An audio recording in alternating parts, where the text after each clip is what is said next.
अच्छा सुना अरे हमारा जवानी के कहानी बड़ी यार बा कौना गाना तार के हो छुए के जोगार बा जवन चाहो तारे सुन लेते कोई बहना कोई बहना ए बबुआ के खुश करके जाई बहना प्यारा में दोबारा फिर वही बहना अच्छा प्यारा में दोबारा फिर वही बहना ए बबुआ के खुश करके जाई बहना प्यारा में दोबारा फिर वही बहना।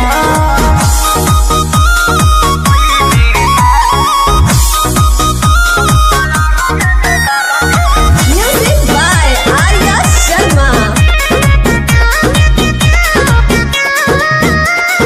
चढ़ता कहे स्टेजवा पे फान के आधा जो हिरान के है आधा बबुआन के तो जाए दी अरे ऐसे जल बोला कवन बात के निशाबा तोहरा में ये जान सब जात के हिस्सा बा। खाली देखे के देख छुए कोई देना बुझले ए बबुआ के खुश करके जाई बहना प्यारा में दोबारा फिर वही बहना अच्छा हो प्यारा में दोबारा फिर वही बहना ए बबुआ के खुश करके जाई बहना प्यारा में दोबारा फिर वही बहना। अरे टेंशन मत ले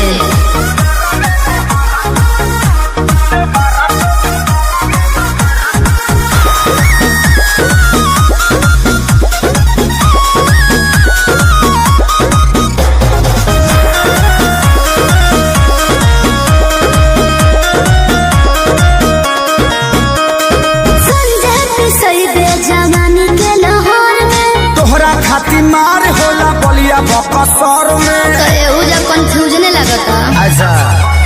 अरे खुद के सुनो स्टेज पे लखोड़ी छापा के छौड़ा नहीं तोहरा के छोड़ी हो